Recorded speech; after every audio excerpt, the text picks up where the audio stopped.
Táchilas, en Esmeraldas y Manabí. Contentos de poder acompañarles y compartir este espacio, mi estimado Andrés. Ha venido peinadito y todo, por eso se ha demorado. Yo creo que no se vine quedó peinado, se al quedó, contrario. sí se ha pasado la peinilla. No, por al eso contrario, es nada al que el contrario, tráfico. al contrario. Yo he estado tratando de domar ese remolino. Al contrario. Me gusta más el peinado talco. El peinado despeinado. Sí, me gusta más ese que este de buenito. Pero bueno, queridos amigos, acá inicia 7F, la otra política, 7F Plus, la otra política. Así que, bueno, vamos a echarle leña al fuego el día de hoy. Tenemos varios elementos de convicción que queremos compartir con todos ustedes. En controles, Carlitos Minango, y en la transmisión en vivo, Estevitan Bustamante. Así que, ¿te parece si vamos primero con Larry? Claro que sí. Lo por soltamos favor, entonces. Por favor, que tenemos muchas cosas de que hablar en este día y gracias por dejarnos acompañar. Perfecto, lo echamos. Larry, el pajarito que más le gusta a la audiencia de Pichincha Comunicaciones. Suéltelo. ¿Qué dice Larry?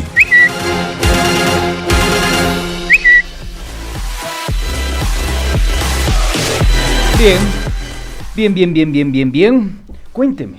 Está medio incómodo este asiento, sí, como que la Alexis bien, creo que se siéntase acuesta bien, en el asiento. Bien. Bueno, a ver, cuénteme, Cholita. La silla medio chuequita. 9:09, amigos. ¿Qué dicen las autoridades migratorias de Guatemala? Pues informaron que a partir del día de hoy, el lunes 20 de septiembre de 2021, exigirán visa a los ecuatorianos. Esta decisión fue adoptada por tiempo indefinido y busca frenar el paso de ciudadanos a México y su posterior ingreso irregular hacia Estados Unidos. Nos están cerrando las fronteras esta situación que está viviendo el país, que es una ola migratoria irregular hacia Estados Unidos, que ya se ha venido denunciando desde hace tiempo atrás y pues como que la han ignorado y pues empiezan estas alertas que vienen no desde nuestro país, sino desde otros lugares como México, como Guatemala, que ya nos han puesto esta restricción para ingresar libremente. Ahora hay que hacer el trámite y obtener una visa, pero esto de acuerdo a las cifras que se están manejando de la salida como una ola migratoria en este 2021 hacia Estados Unidos. Además, esta medida en Guatemala se tomó porque se había prohibido el ingreso a 457 ecuatorianos que buscaban viajar al país centroamericano, a Guatemala, para avanzar a México y posteriormente a Estados Unidos. ¿Qué es lo que pasa? Hay situaciones de vulnerabilidad, de desempleo y pobreza que se están viviendo en nuestro país y que atraviesan la vida de los ecuatorianos, y esto genera también una negativa a nivel internacional, más allá de la negativa internacional, lo que hay que analizar es el impacto que nuevamente esta ola migratoria tiene sobre las familias ecuatorianas que se desintegran, jóvenes ecuatorianos que salen del país, que arriesgan su vida y que muchas veces se quedan en la frontera, porque esto es el otro lado de la noticia, ¿no? Cada semana vemos que detienen a migrantes que están tratando de trasladarse de forma irregular, metidos en contenedores o porque se quedaron ya en el desierto, y también se recogen lastimosamente los cuerpos de nuestros compatriotas, al igual que ciudadanos de otros lugares del mundo que tratan de ingresar a Estados Unidos. Muy complejo el tema y pues queda para un análisis aún mayor. Así es, querida Sofi, estaremos pendientes de la información en torno a esta estampida migratoria. Creo que hay que empezar a conceptualizar las cosas, así como en su momento se habló de sindemia, en reemplazo de este concepto de la pandemia. Tomemos en cuenta que esta estampida migratoria se debe a algunas condiciones estructurales y económicas, y eso es importante decirlo, porque a veces dice, producto de la pandemia es que estamos en esta situación. No. Hay un choque en las estructuras dinámicas, en la economía, en la cultura, etcétera, y eso ha producido que hoy por hoy tengamos un cambio en los patrones de consumo, un cambio en las relaciones de poder, un cambio en la capacidad adquisitiva que tenemos en los hogares y en las familias ecuatorianas. Así que yo sugiero, me parece bastante prudente tomar en cuenta lo que en su momento Jack Ramírez y Franklin Ramírez calificaron como estampida migratoria a esa diáspora que se generó después de la crisis financiera de finales de los años 90. Así que bueno, con eso estamos claros en esta materia y tendremos pues la iniciativa de hacer seguimiento a este nuevo fenómeno social que sacude al Ecuador y por supuesto a las personas más vulnerables. Pues ¿Qué más tenemos, doña Cholita? ¿Qué más tenemos? Este fin de semana ha estado movidito en materia informativa. Vamos a hacer un repaso. No nos vamos a detener mucho en algunos temas, pero sí queremos hacer este repaso por lo que ha sucedido durante este fin de semana. Y pues tenemos que decir que el Consejo de Participación Ciudadana y Control Social designó el día sábado 18 de septiembre en la noche, con 4 votos a favor y 3 abstenciones, a César Córdoba como defensor del pueblo encargado. Recordemos que pues en un juicio político se censuró y destituyó al ex defensor Freddy Carrión, y hoy se ha designado a el doctor César Córdoba Valverde. Pero ¿quién es el doctor César Córdoba Valverde? Esto es lo que ha llamado un poco la atención, y es asesor jurídico de supermercados según su experiencia profesional, ¿no?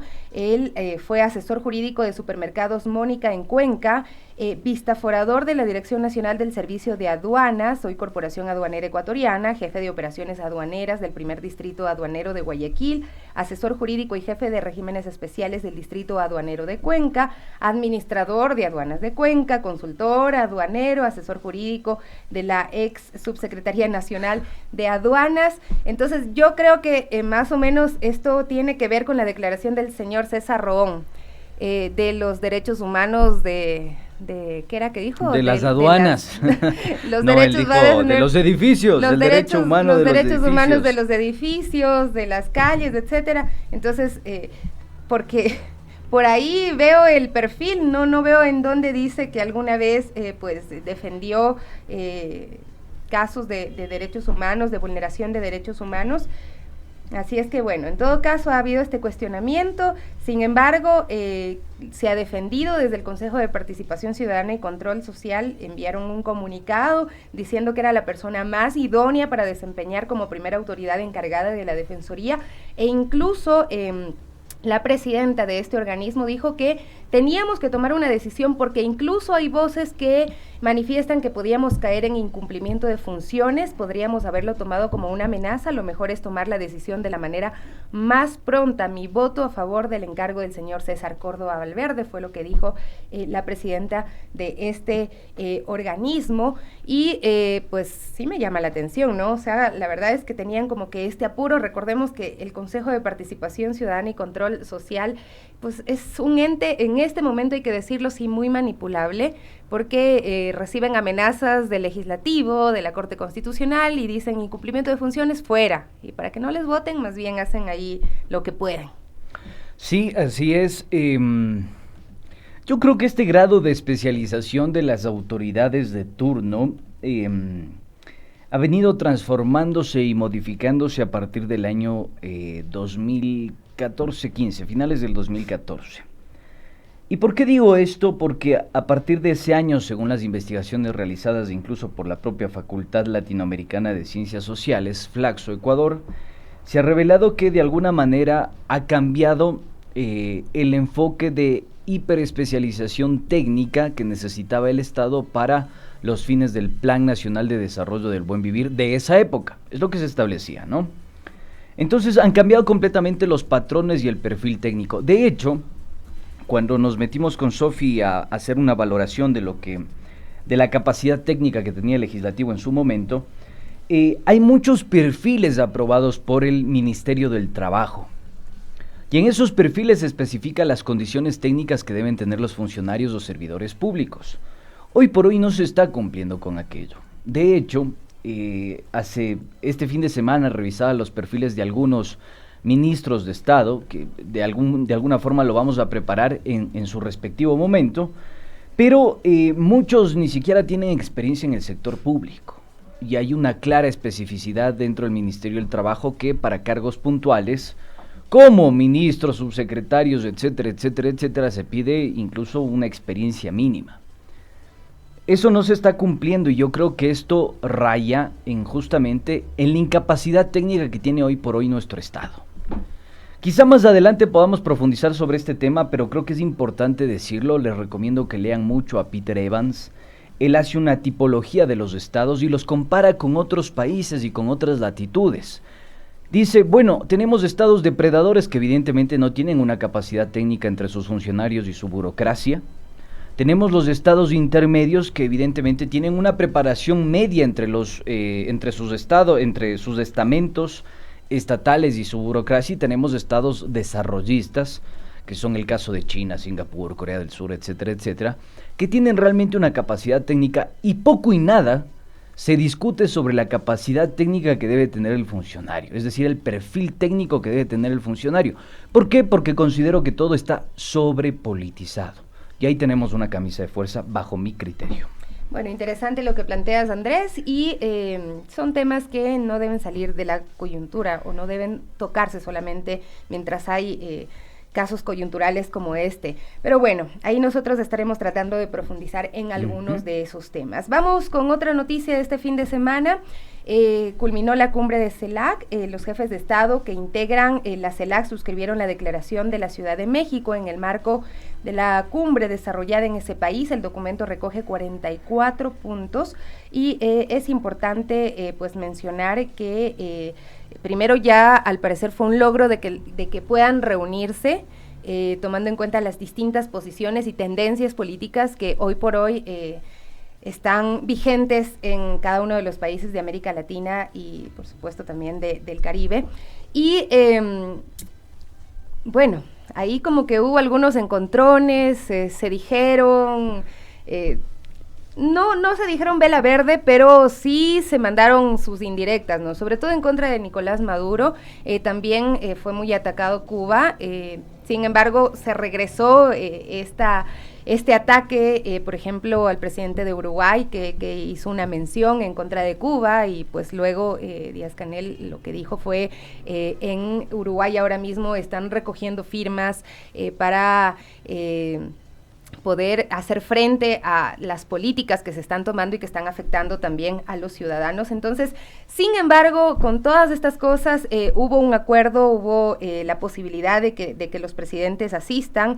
Estuvieron 17 mandatarios, 2 vicepresidentes, 9 cancilleres y otras autoridades de primer nivel. También estuvieron representantes de la CEPAL y también el presidente del Consejo Europeo, y algunos temas claves que se tocaron durante la cumbre, pues tienen que ver con el rol de la OEA, que pues ya conocemos la posición de Andrés Manuel López Obrador, que ya había expresado también hace unos meses la necesidad de reemplazar a la OEA por una institución que represente los intereses de todos los países del continente, que no esté organizado en torno a la hegemonía de Estados Unidos.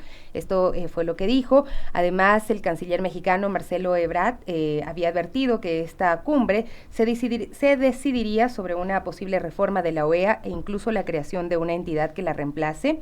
La siguiente Asamblea General de la OEA se realizará del 10 al 12 de noviembre en la ciudad de Guatemala, y debe recordarse que el embajador de Bolivia ante la OEA, Héctor Arce, reveló la intención de aprovechar la ocasión para solicitar también la remoción del secretario general Luis Almagro por la vinculación de la OEA con el golpe de Estado en Bolivia en 2019. Este fue uno de los temas que se tocó, pero también se manifestó la necesidad de centrarse en objetivos comunes y dejar de lado las diferencias, ¿no? Hay cosas por las que América Latina tiene que avanzar en una sola vía, ¿no? La condena a la agresividad de Estados Unidos contra Cuba y al bloqueo, esto también fue abordado, y no solamente en este espacio, sino en la ONU, todos los países, bueno, con excepción de 2, Estados Unidos y siempre Israel, pues que votan en contra del bloqueo, pero en esta oportunidad los países se pronunciaron en contra del bloqueo a Cuba. También se habló de un llamado al FMI para flexibilizar condiciones de deuda y financiamiento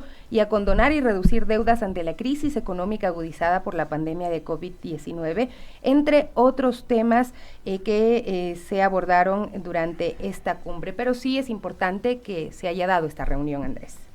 Sí, me sorprendió incluso la presencia de nuestro presidente, dado que hay una orientación política también en la CELAC, y eso hay que decirlo. Pero yo sí quiero decirles algo que me parece supremamente interesante y les comparto. Obviamente este no va a ser el espacio para profundizar en aquello, pero la única forma, dice Gabriel Merino, docente investigador de la Universidad Nacional de La Plata, de Argentina, la única forma de transgreder el orden establecido y la división internacional del trabajo en términos geopolíticos es con el continentalismo, es decir, la unidad de todos los pueblos de la región. Haciendo una valoración de los alcances que ha tenido o han tenido algunos países del Cono Sur en relación con los gobiernos progresistas y su vínculo con China, vamos a ver que el pacto por los commodities o el pacto de los commodities ha facilitado que exista un crecimiento del PIB, una redistribución de la riqueza, mínima todavía, pero una redistribución, una recuperación de la capacidad del Estado para regular, controlar y redistribuir, pero hasta ahí ha llegado. Ahora, ¿qué pasó, por ejemplo, con el Banco del Sur, que era una de las iniciativas de UNASUR? ¿Qué pasó con el establecimiento de una moneda común en la región, que era una iniciativa que también se la había mencionado en UNASUR, que era calco y copia de lo que hoy funciona en Europa conocido como euro? Yo creo que esos elementos, y además obviamente lo que mencionaba Sofía, que es la instalación de un nuevo sistema de derechos y jurisprudencia que trascienda a las naciones sudamericanas, etcétera, etcétera, y que reemplace de alguna forma a la OEA. Yo creo que esto es importante decirlo, queridos amigos, porque el Ecuador no va a poder insertarse solo en el mundo. De hecho, necesita constituir un bloque. Hoy por hoy el motor de la economía se llama China, no Estados Unidos. Y competir con países que subsidian su producción va a ser muy dificultoso para este pequeño terruño de 17 millones de habitantes. Entonces, yo les recomiendo, traten de leer a este investigador en particular, Gabriel Merino, que trata el tema del continentalismo acá en la región para facilitar o transgreder el cambio de una matriz productiva y por suerte, o como resultado de aquella práctica, pues bueno, alcanzar el desarrollo o por lo menos una redistribución más justa de la riqueza, que creo que es el dilema en el que hoy estamos enmarañados. Eso de mi parte. ¿Qué más tiene doña Cholita?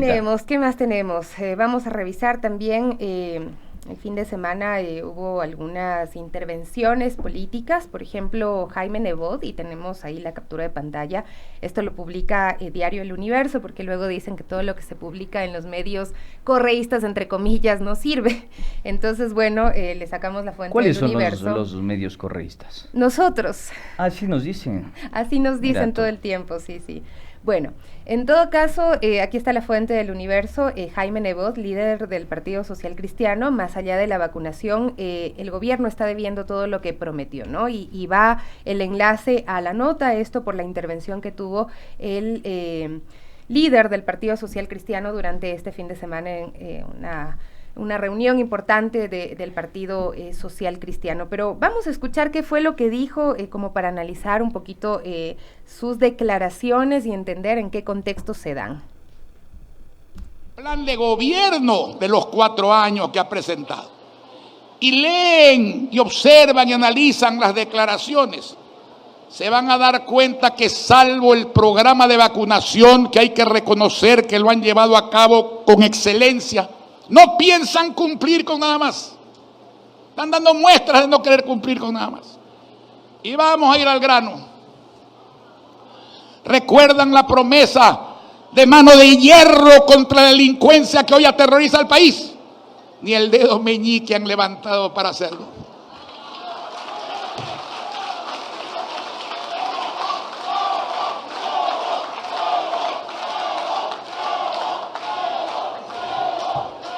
¿Recuerdan las 400.000 computadoras gratuitas, nuevas, con conexión en casa? Con teleprogramas asimismo gratuitos de teleentendimiento, de teleemprendimiento y de varias disciplinas más. ¿Recuerdan los 40.000 puntos de internet gratuitos y sin cable? Los 600.000 equipos para todas las ciudades para controlar fundamentalmente la diabetes, la obesidad, la alta presión arterial. ¿Recuerdan los 300.000 almuerzos diarios gratuitos, familiares, hasta que dure la pandemia? Nada de eso se dice en ese plan de gobierno, ni siquiera, quiero ser claro, sería muy injusto en los 4 meses decirle dónde está todo esto. Pero no es injusto, es un reclamo justo decirles ¿Por qué no han empezado siquiera a hacer los trámites, las licitaciones internacionales para esto? Bueno, esto es un pedacito, un cachito de lo que dijo. Nada. Tenemos otro baile, no sé si lo alcanzamos a poner, pero... Un cachito nada más. Si quieres, lo mandamos y profundizamos en el Claro, contexto sí, y de en una los, vez. en los datos perturbadores. Por favor, Estevitan. La economía no puede estar al servicio de un Estado tragaldaba ni de un mercado voraz. La economía tiene que estar al servicio del pueblo ecuatoriano, de los humildes de la patria, de los que más necesitan.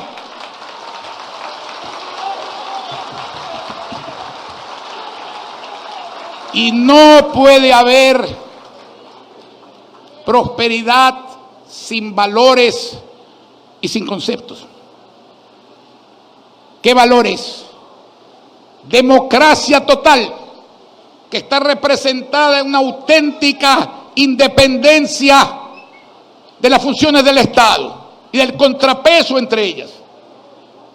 Libertad real, que significa poder pensar, decir y hacer lo que a uno le venga en gana, con dos límites: ser responsable de aquello y no dañar a nadie. Ejemplo, que los jóvenes estudien lo que quieran y no lo que quiera el gobierno.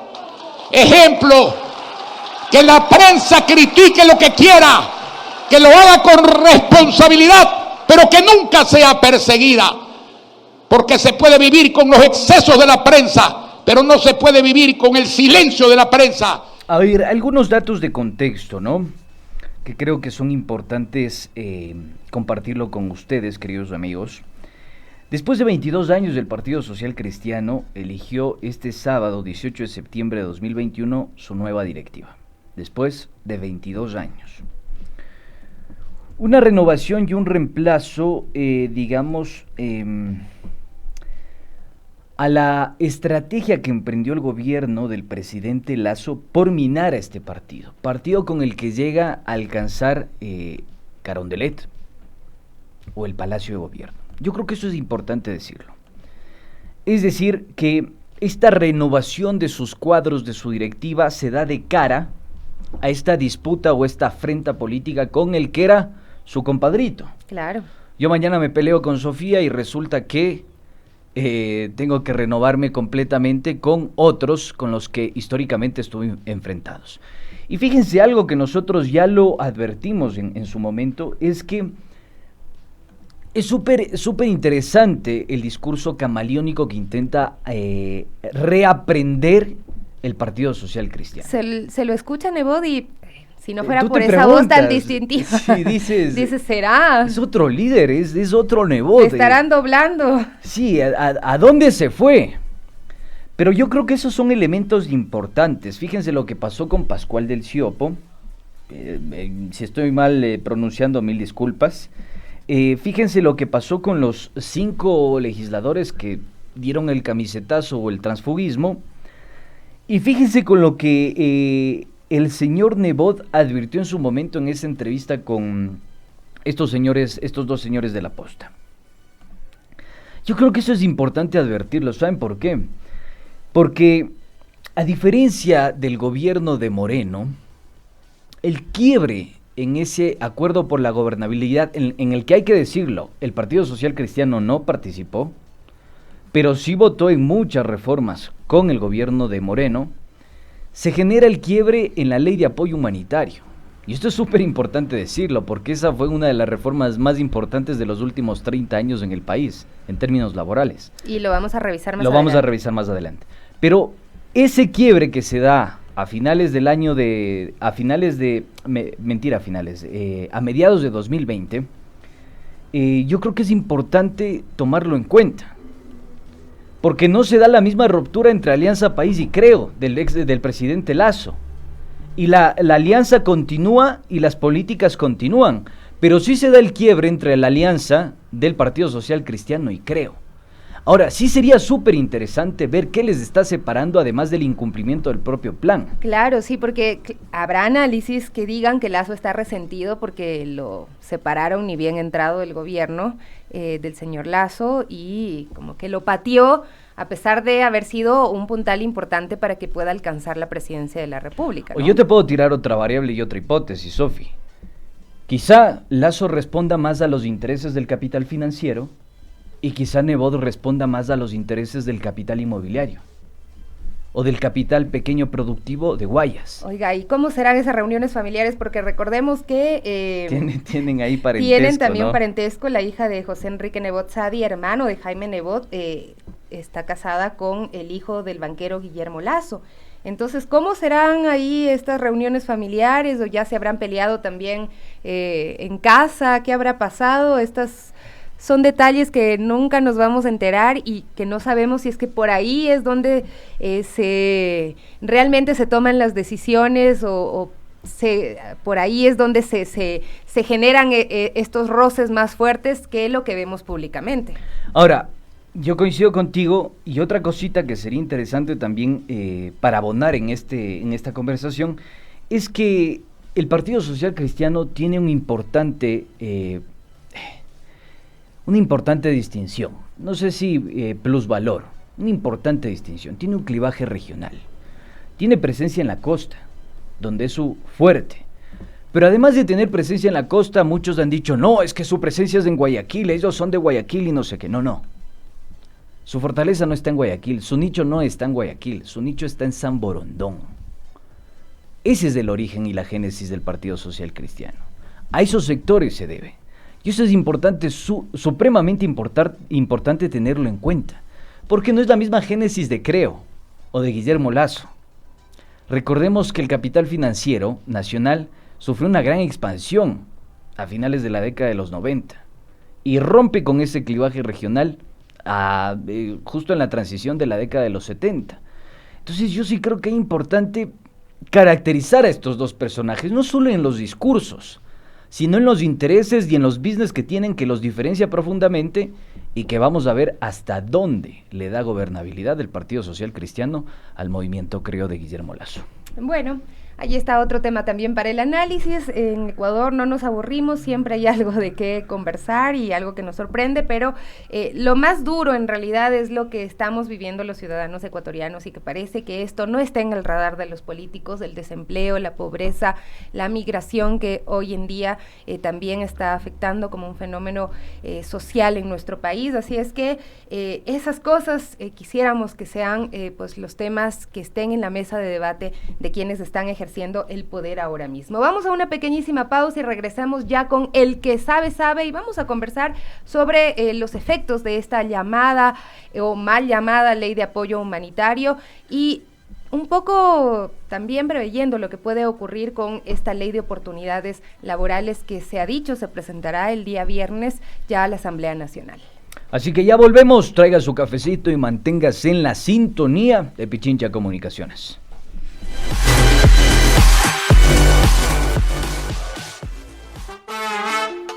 Hola, mi nombre es Maciel Herrera, publicista, comunicador, pero sobre todo cocinero. Estaremos aquí en Radio Pichincha cocinando texturas, colores, sabores y sobre todo historias. Los espero próximamente.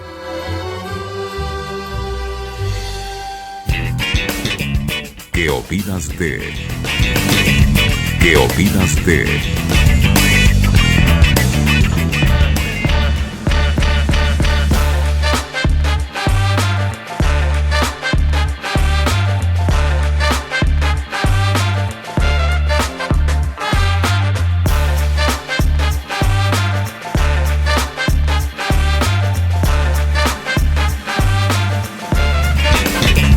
¿Qué opinas de?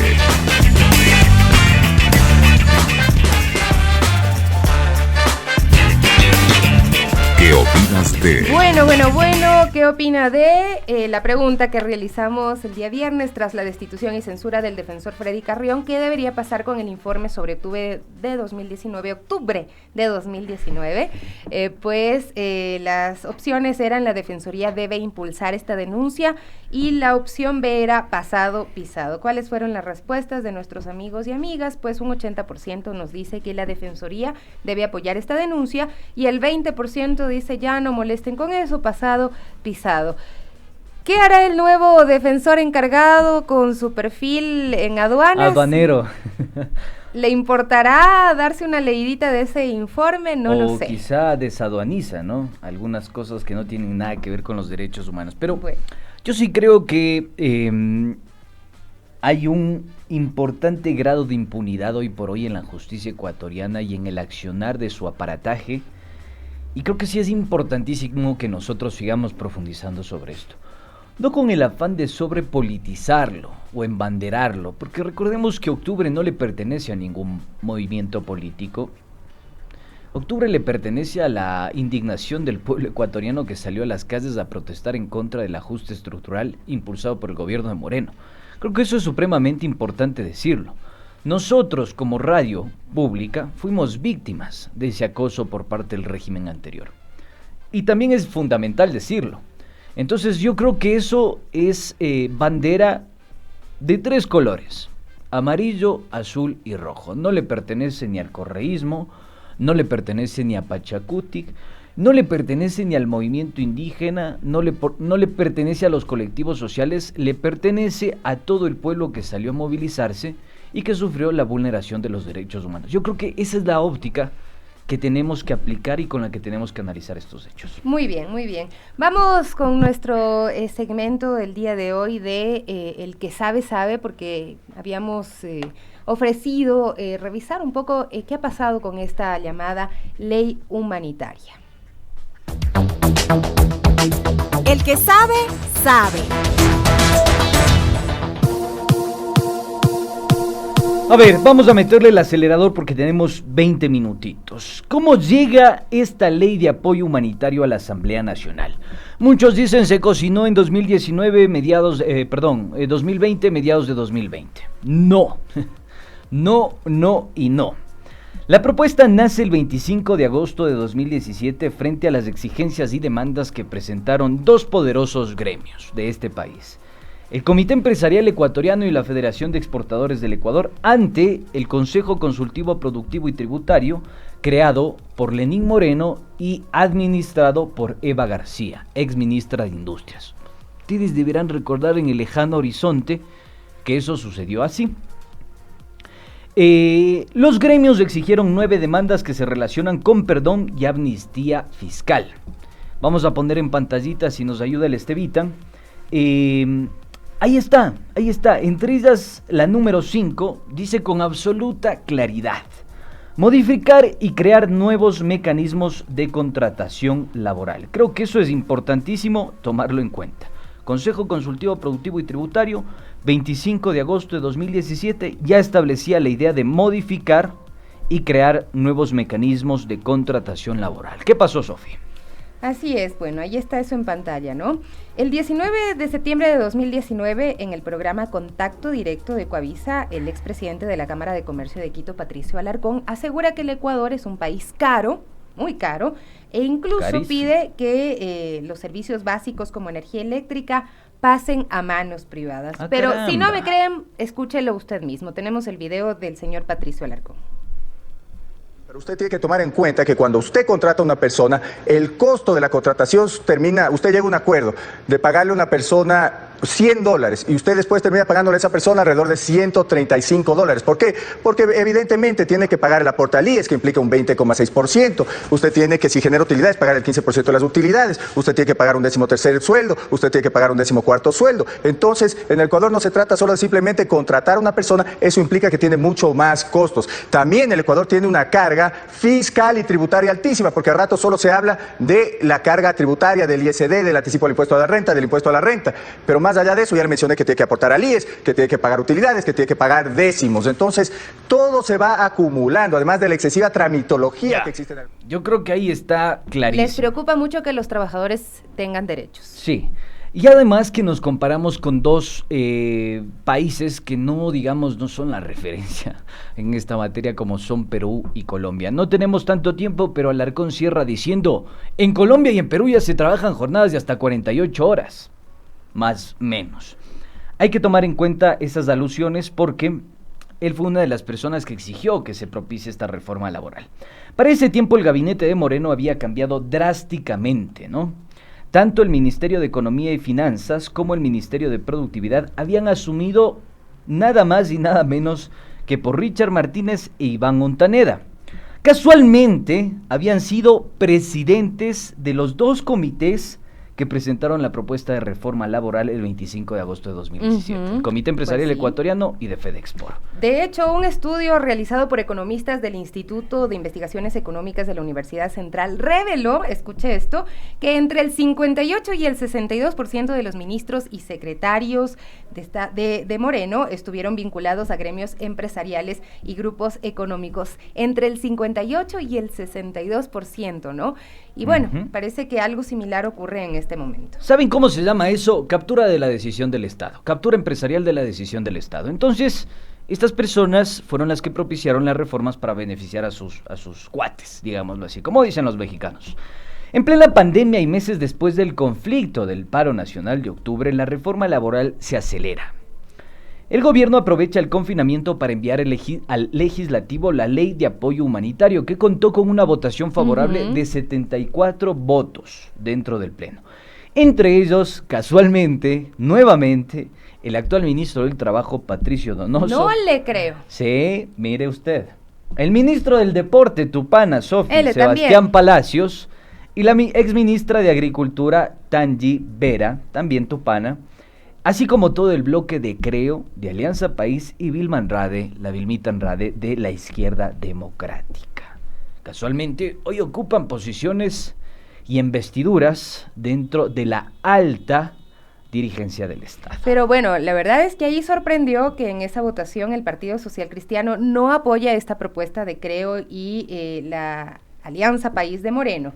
Este es el primer cisma, por supuesto, que se genera dentro de la derecha ecuatoriana, ¿no? Que ya lo habíamos comentado, ¿no? Sí, Es importante sí. tenerle cuidado a este tema porque es una papa calientísima, queridos amigos. Pero sí es verdad que se aprovechó este momento tan trágico que vivía nuestro país para meter todo lo que no habían podido meter antes en una ley, porque recordemos que se venía hablando de estas reformas laborales y habían sido muy cuestionadas y de alguna forma frenadas por colectivos sociales y por la misma asamblea, ¿no? Que en este momento, como había una crisis y se llama esta ley como la ley de apoyo humanitario, entonces todos, sí, votemos, bueno, no todos, ¿no? Pero esos 74 asambleístas, y aprovecharon para meter todo lo que podían y lo que no debían.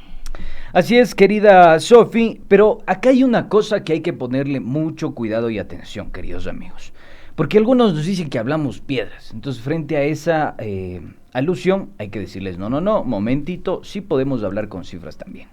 En ese contexto se tienen que analizar algunas cifras. ¿Cuáles, por ejemplo? Mientras la economía decrece un 0.5% entre 2018 y 2019, la riqueza de las grandes compañías crece un 4%. Pasa de 114,000 millones de dólares a 126,000 millones de dólares, según el Instituto de Investigaciones Económicas de la Universidad Central. ¡Wow! Se desmantela entonces esta idea de que hay altas imposiciones alta presión fiscal sobre las empresas y hay que reducir los impuestos y también recortar los salarios de los trabajadores. Pues no ha sido así entonces. Oye, es que estas cifras uno no alcanza a dimensionarlas, ¿no? 126,000 millones de dólares. La verdad es que jamás en la vida podremos tener tanto dinero o pensarlo por lo menos, ¿no? Yo no sé qué se hace con 126,000 millones de dólares. Permíteme una pequeña digresión, Cholita. Alberto Acosta, Borneo, dijo acá que la presión fiscal es altísima, que tenemos impuestos suecos y servicios del tercer mundo, de África. Eso no es real. No es real. La presión fiscal sobre estas utilidades de 126,000 millones de dólares es apenas del 1.5%, queridos amigos. En Suecia y Dinamarca es del 50%. En Dinamarca es del 51%. Yo sí creo que hay que empezar a decir las cosas con evidencia empírica. Y eso ya lo revisábamos hace unos días, ¿no? Ecuador Así es. La presión fiscal, o sea, el conglomerado, incluido el tema de la seguridad social y demás, alcanza al 20.4%, mientras, como tú decías, en Suecia, en otros países europeos, alcanza del 40 al 50 y hasta más, ¿no? Así es que bueno. Pero resulta que en 2016 los accionistas de grandes grupos económicos percibían un ingreso mensual de $37,000 mensuales. En 2019 pasan a tener más de $60,000 mensuales, un incremento del 23%. Ya en 2016 ganaban el equivalente a 88 veces un salario básico unificado, mientras que en 2019 pasan a ganar el equivalente a 133 veces un salario básico unificado. Pero la gente de a pie no merece ganar ese tipo de sueldos y el salario básico de $400 es muy alto. Y ¿sabes qué? Hay un tiro por la culata que le va a salir al gobierno nacional por permitir que el ministro de Economía y Finanzas, Simón Cueva, diga lo que dijo en relación al 4% de este presunto impuesto que va a pasar con la Ley de Oportunidades Laborales. ¿Por qué razón? Porque dicen, quieren construir la idea de que no, solo va a afectar al 4% de la población, pero en ese 4% de la población dicen, el 4% de la población apenas gana más de $1,000, apenas el 4%. ¿Se imaginan lo distorsionada que está la economía y lo distorsionada que está la desigualdad socioeconómica del país? Ellos no lo avisoraron en esos términos. Pero este dato que estamos compartiendo, que lo mencionó Sofi, creo que es bastante decidor en ese sentido, porque se incrementa 133 veces el salario básico unificado en relación a lo que gana un trabajador y lo que percibe el gerente de un grupo económico o el accionista de grupos económicos. Y eso creo que es supremamente importante advertirlo, queridos amigos, porque nos quieren meter en el saco, en el mismo saco de la opulencia a la clase media y a las élites económicas. Por eso yo creo que deberían cambiar de voceros, porque claro, cuando tú o prepararlos, en tal caso. Cuando tú ves a estos voceros hablando desde sus privilegios, dices, no, pues o sea, no les crees nada. Diferente es cuando tú hablas realmente con emprendedores, con pequeños emprendedores que sí te dicen, se me dificulta por A, B, C motivo, por el tema de los trámites en el SRI, el generar un emprendimiento. Hay cosas que hay que arreglarlas, pero desde otro enfoque, no desde el enfoque de estas grandes empresas, sino desde el enfoque quizá de los pequeños emprendedores. Ya los que tienen estas grandes empresas, estos grandes grupos económicos, 302 grupos económicos que hay en el país según el SRI, tienen bastante. Si es que quieren arreglar las cosas, que sea desde la óptica de quienes realmente están tratando de emprender y dicen, sí, es difícil por A, B, C motivo.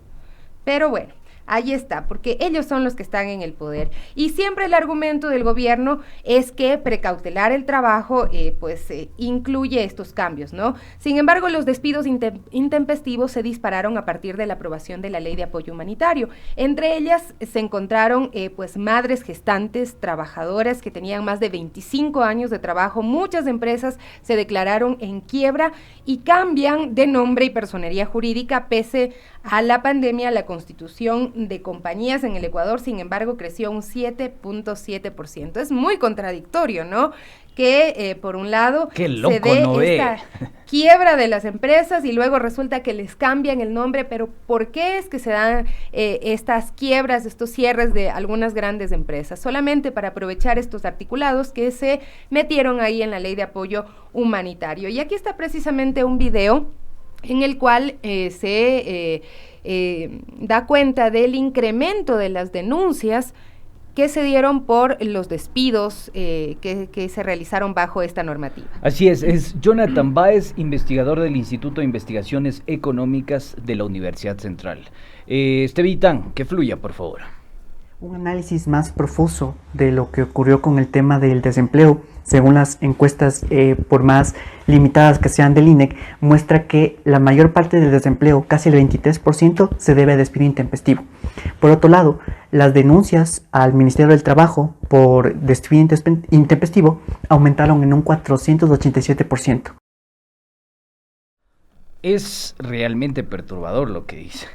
Las denuncias en el Ministerio del Trabajo y que después esas causas seguramente pasan a los juzgados, aumentó en un 488%. 488%.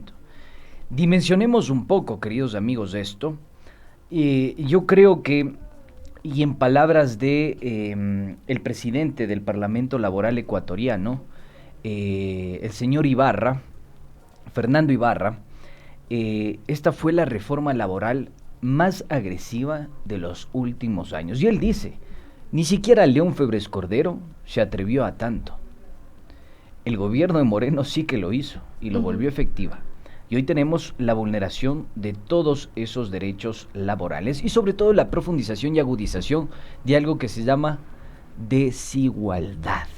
Se preguntarán nuestros amigos, ¿por qué están repasando esta ley humanitaria en este momento? Bueno, primero porque sigue vigente y segundo porque hay una ley que incluye reformas laborales que también se está tramitando y hay que ver qué pasó con esta ley y si es que realmente se generó empleo, pues no, la respuesta es no. Ahí están las denuncias, según los datos del Ministerio de Trabajo en la rendición de cuentas a finales de 2020. Estas son cifras que no le convencen mucho a Andrés, pero son las denuncias del 2020, ¿no?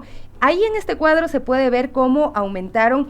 En enero hubo 459 denuncias y alcanzan a 44.809 denuncias atendidas para finales de diciembre de 2020. De 459 a 44.000 denuncias. ¡Ey! ¿Qué pasó? A usted no le convencen mucho estas cifras, usted dice que son muchas más. Estamos con con los datos del Ministerio del Trabajo, ¿no es cierto? Ahí aparecen en pantalla las 41.102, ¿no es cierto? Sí, son denuncias ingresadas, dice. Ya, acá hay algún problema técnico y una incapacidad. No sé si Estevita me ayudas nuevamente poniéndolo en pantalla, por favor, porque me gustaría hacer una alusión a este tema. A ver, esto que aparece en pantalla, queridos amigos, se llama histograma, ¿ya? Es una forma en la que la estadística trata de utilizar una variable para explicar en la línea de tiempo, digamos, 2 o 3 o 4 variables para explicar la evolución en una línea de tiempo. Pero fíjense en algo que perturba. Dice, atención a denuncias, total ingresadas 41.102, total atendidas 44.809. Más o menos hay un excedente de 3.000 y pico de denuncias atendidas, pero que no fueron ingresadas. Entonces, ¿cómo se atendieron si no fueron ingresadas? ¿Se entiende? Sí. Ese sería un primer argumento. Dato que nos haga preguntarnos qué pasó con estas cifras. Sin embargo, a pesar de eso, yo sí me quedo con el hecho de que en enero fueron 459 denuncias. Totalmente. Y cómo se incrementan al llegar a diciembre. Obviamente desde junio empieza exponencialmente a subir esa curva. Ya. Digamos que el histograma, y suscribo tus palabras, sí se incrementa en la línea de tiempo. Digamos que los valores son así. Pero acá hay que hacer una diferenciación y faltan variables. ¿Saben cuáles? Despidos intempestivos por causas de fuerza mayor. Y la desvinculación obligada que vivieron muchos trabajadores que vulneraron sus derechos. Porque si no tenemos eso, realmente no podemos hacer una valoración del impacto de las reformas laborales. Pero ahí creo que hay que diferenciar, ¿no? Una cosa es el despido intempestivo, que incluye un reconocimiento de una liquidación de un sueldo por año más el desahucio, que de todos modos... Tienes razón. La persona sale con algo de dinero en las manos para poder empezar de cero, ¿no? Pero lo que se hizo durante el 2020 fueron una ola de despidos masivos con este argumento de fuerza mayor que estaba también avalado por esta ley humanitaria, ¿no? Marcelo Paredes, por ejemplo, ex trabajador del Café de la Vaca, laboró durante 22 años y recibió una liquidación de $284. La empresa aludió a la famosa fuerza mayor y este capitán de meseros recibió esta pírrica liquidación, sí. Así es. Tenemos ese audio para compartirlo ese también con cortesía ustedes de Televicentro. Así es.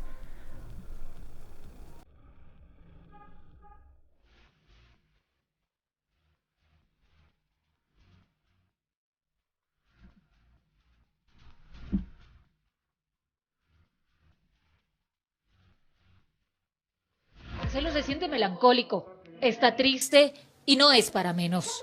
Nunca me sentí viejo, nunca. Pero ese día me vi al espejo y me sentí viejo, no acabado pero sí viejo, pero ahí es cuando entró el apoyo de mi familia, de mis hijos, y decía, ¿qué voy a hacer?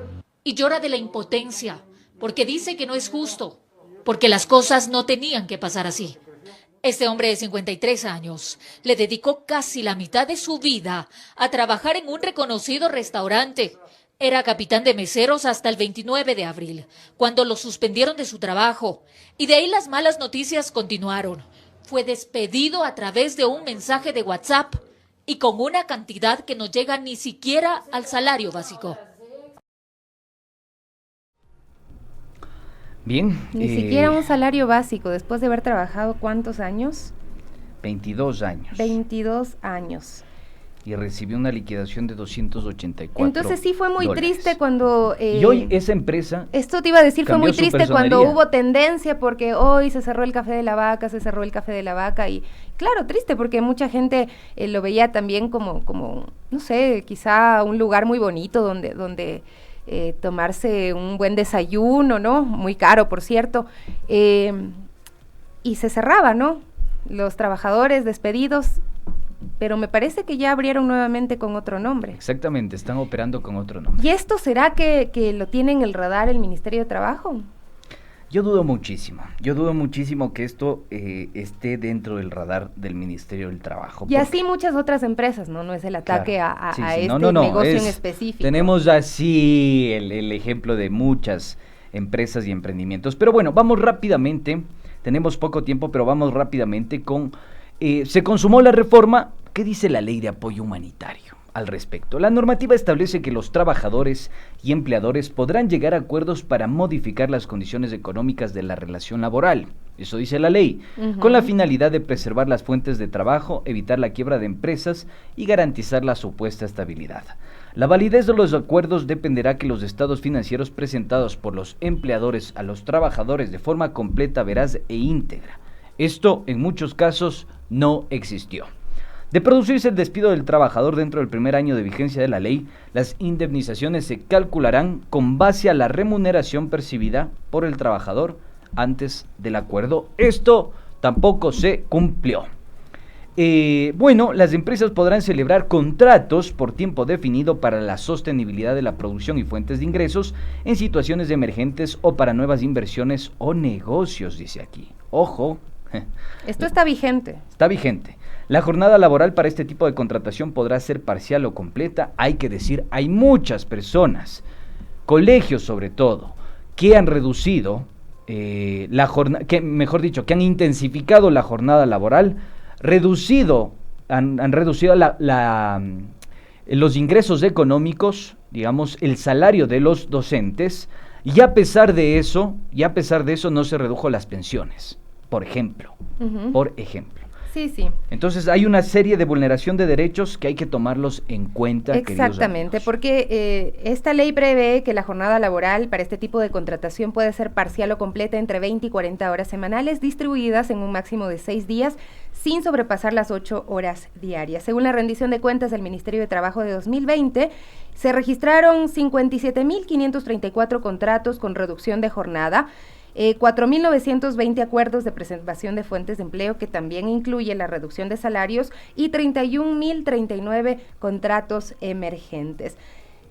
Y bueno, ya revisábamos que a pesar de que se dijo que esta ley era para preservar los empleos, solamente de marzo a junio del 2020, 213.447 trabajadores fueron desvinculados. Pero esta ley tiene efectos adicionales, porque estos trabajadores que tienen además su sueldo reducido van a recibir también menos en sus décimos, y también están cotizando menos a la seguridad social. Y sus utilidades. Exactamente, y sus utilidades también.